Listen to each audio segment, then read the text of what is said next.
Venezuela से कच्चा तेल खरीदने के लिए भारत एक नई स्ट्रैटेजी लेकर आया है। हम सभी जानते हैं कि वेनेजुलन ऑयल के ऊपर अमेरिका ने काफ़ी लंबे अरसे से सैंक्शंस को लगाया हुआ था। बीच में इन सैंक्शंस को हटा भी दिया था, लेकिन एक बार फिर से अमेरिका ने कुछ ही महीने पहले सैंक्शंस को री इम्पोज कर दिया था। लेकिन दोस्तों, भारत अब एक ऐसी स्ट्रैटेजी लेकर आया है जिसके माध्यम से हम लोग वेनेजुलन ऑयल को परचेज भी कर रहे हैं और हम लोग किसी भी यूएस सैंक्शन का जो वायलेशन है वो भी यहाँ पर नहीं कर रहे हैं। और इसमें जो बहुत बड़ा रोल है, ये बेसिकली नायरा एनर्जी के नाम से एक कंपनी है जिसके माध्यम से हम लोग यहाँ पर वेनेजुला से कच्चा तेल खरीद पा रहे हैं। आप सभी ने देखे होंगे पिछले 3-4 वर्षों में भारत में कई सारे पेट्रोल पंप्स इसी कंपनी नायरा एनर्जी के आ चुके हैं। आपको बताना चाहूँगा दोस्तों, ये एक रशिया की कंपनी है, उसकी सब्सिडरी कंपनी नायरा है जिसने कि भारत भर में अपने नेटवर्क को एस्टैब्लिश किया है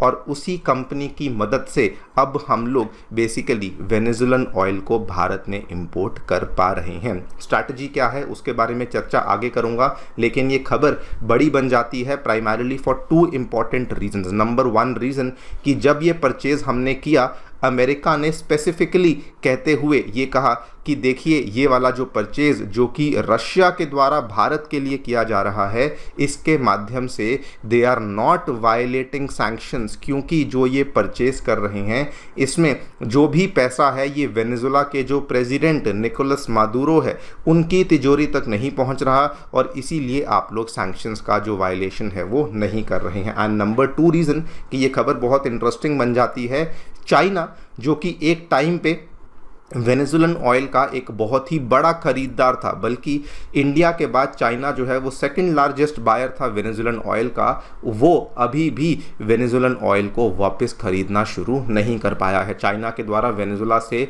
जो कच्चे तेल की खरीद है उसको काफ़ी लंबे टाइम से सस्पेंड ही किया हुआ है। बात करेंगे इस पूरी डेवलपमेंट के बारे में, क्या हमें यहाँ पे देखने को मिला है, क्या वो स्ट्रैटेजी है जिसकी मदद से भारत की जो कंपनियाँ हैं वो अब बेसिकली वेनेजुला से कच्चे तेल को मंगवाना शुरू कर चुकी हैं। आइए शुरू करते हैं मेरे साथ। दोस्तों, मेरा नाम है अनिरुद्ध। यदि आप लोग हमें फॉलो करना चाहते हैं, हमारे लेक्चर्स के अपडेट्स को प्राप्त करना चाहते हैं, तो यहाँ पर दिए गए टेलीग्राम चैनल्स के माध्यम से ऐसा कर सकते हैं।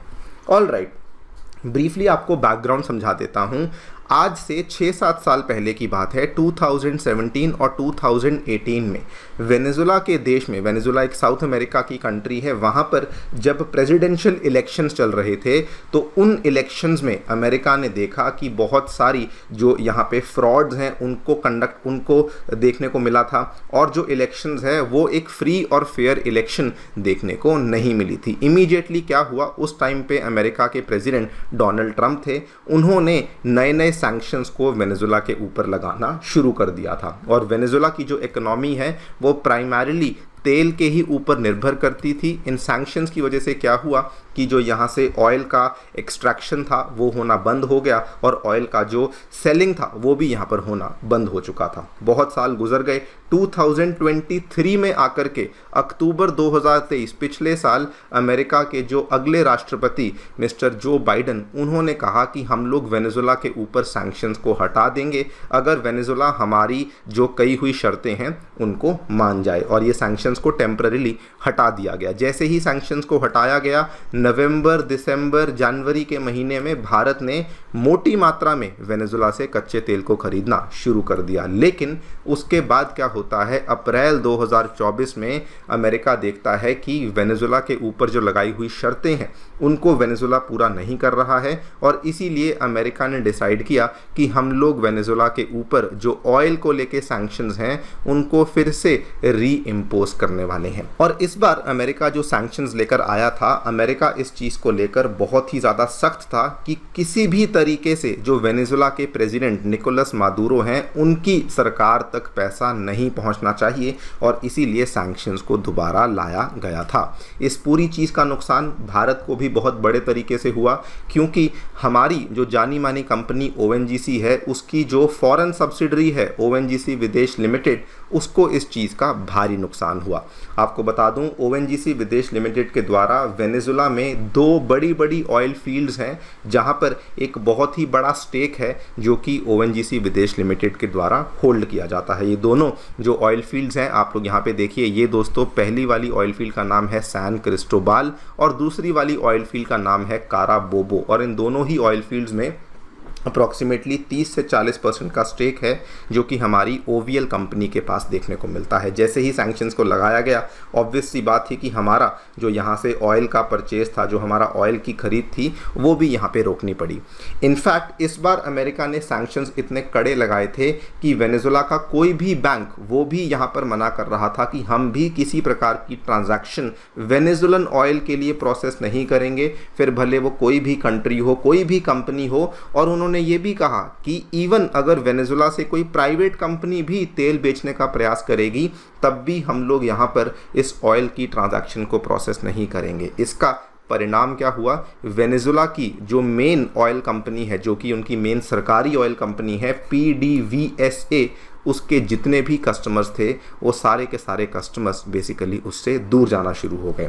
नाउ यहाँ पर आता है एक बहुत ही interesting turn of events. Russia आता है इंडिया की रेस्क्यू के लिए। जानी मानी रशिया की कंपनी रोसनेफ्ट, उन्होंने यहाँ पर वेनेजुला की इसी कंपनी के साथ एक नई डील को साइन किया। अब इस डील को ध्यान से समझिए।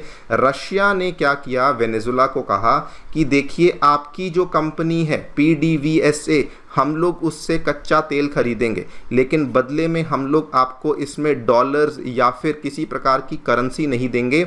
बदले में जो आपने रशिया से लोन लिया हुआ था, बेसिकली उस लोन को हम लोग माफ़ कर देंगे। रशिया से बेसिकली वेनेजुला ने आज से कई साल पहले अपनी बहुत सारी ऑयल फैसिलिटीज़ को एक्सपैंड करने के लिए भारी मात्रा में लोन को लिया हुआ था। सो रशिया ने बेसिकली कहा कि आप लोग हमें कच्चा तेल दीजिए और बदले में जो भी आपने हमसे लोन लिया हुआ है, हम धीरे धीरे धीरे करके उस लोन को बेसिकली कम करते जाएंगे। तो ये देखिए, रशिया की रोसनेफ्ट ने वेनेजुला से कच्चा तेल खरीदा। उस तेल को खरीद के रशिया बेसिकली उन कंट्रीज़ को बेचना शुरू कर चुका है जो कि डायरेक्टली वेनेजुला से परचेज करते थे। तो अब ट्रांजैक्शन कैसे हो रही है, इंडिया पिक्चर में कैसे आता है। वेनेजुला से खरीदता है तेल रशिया और रशिया बदले में इस तेल को भारत को ही बेच देता है। और इसका बल्कि अब दोस्तों परिणाम ये हुआ है कि जो रशियन कंपनी रोसनेफ्ट है, वो वेनेजुलन ऑयल को बेचने के लिए दुनिया में सबसे बड़ी इंटरमीडियरी बनती जा रही है। और रोसनेफ्ट के द्वारा इतना सारा कच्चा तेल खरीदा जा रहा है वेनेजुला से कि अब अलग अलग देशों के द्वारा उसी रोसनेफ्ट के पास जाकर के उस तेल को परचेज किया जा रहा है। इवन यहाँ पर वेनेजुलन कंपनी खुद तेल को नहीं बेच पा रही थी, वेनेजुला के जो बैंक्स हैं वो भी तेल को नहीं बेच पा रहे थे, लेकिन रशिया ने जो ये तरकीब निकाली है, इसकी मदद से बेसिकली जो ऑयल है वो भारत तक पहुँच जा रहा है। इनफैक्ट यहाँ पर इस चीज़ को लेकर अमेरिका ने साफ साफ कहा है कि अगर रशियन कंपनी रोसनेफ्ट वो वेनेजुला से ऑयल खरीद रही है लोन्स को मोनेटाइज करने के लिए, तो उस केस में वो सैंक्शंस को वायलेट नहीं कर रही। बिकॉज जैसे भी कह लो, हम तो यही चाहते हैं कि निकोलस मादुरो की तिजोरियों में डॉलर या फिर कैश नहीं जाना चाहिए। अगर आप उस चीज़ को बाईपास कर रहे हैं तो आप सैंक्शंस को वायलेट नहीं कर रहे।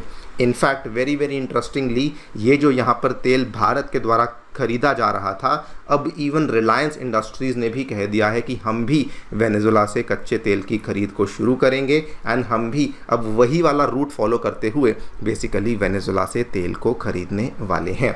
वैसे यहाँ पर एक सवाल सामने ज़रूर आता है कि आखिरकार इंडिया वेनेजुला से ही तेल क्यों खरीदना चाहता है। उसके पीछे भी रीज़न दो बड़े इंटरेस्टिंग है। देखिए, नायरा एनर्जी और इवन जो रिलायंस इंडस्ट्रीज़ हैं, ये आज से ही नहीं, काफ़ी लंबे टाइम से वेनेजुला के लॉन्ग टाइम कस्टमर्स होते थे।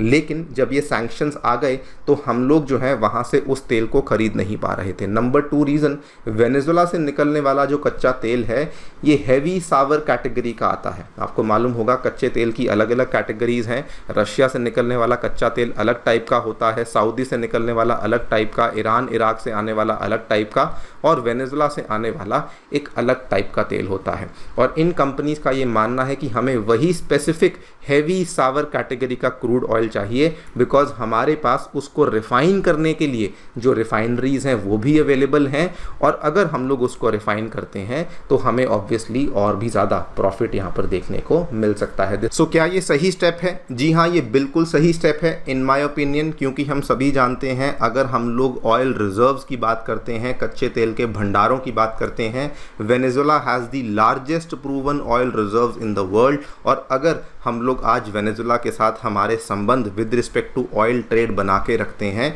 तो ये कहीं ना कहीं भारत के लिए ही फ़ायदेमंद साबित हो सकता है। जाने से पहले दोस्तों बताना चाहूँगा 2023 के एग्जामिनेशन में अनअकैडमी के लर्नर्स के द्वारा बहुत ही शानदार परफॉर्मेंस करके दिखाया गया है। टॉप 10 में 4 लर्नर्स, पूरी लिस्ट में 300 से भी अधिक लर्नर्स अनअकैडमी के साथ जुड़ कर के ही अपनी तैयारी को कर रहे थे। आप भी अपनी तैयारी हमारे साथ जुड़ के शुरू कर सकते हैं। हमारे नए सेंटर्स नई दिल्ली के करोल बाग में, मुखर्जी नगर में और उत्तर प्रदेश के प्रयागराज में आ चुके हैं। सभी सेंटर्स में हम लोग आपके लिए जीएस कोर्सेज, साथ में CSAT, essay writing, current affairs के courses, test series and even mentorship के कोर्सेज अवेलेबल करवा रहे हैं। एंड अलॉन्ग विद दैट अब करोल बाग वाले सेंटर में हम ये सारे के सारे ऑप्शनल्स को भी आपके लिए अवेलेबल करवा रहे हैं। कोई भी आपको डाउट है आप सेंटर को विजिट कर सकते हैं या फिर नीचे दिए गए फ़ोन नंबर्स पर आप लोग फ़ोन भी कर सकते हैं। Thank you so much for listening, stay tuned.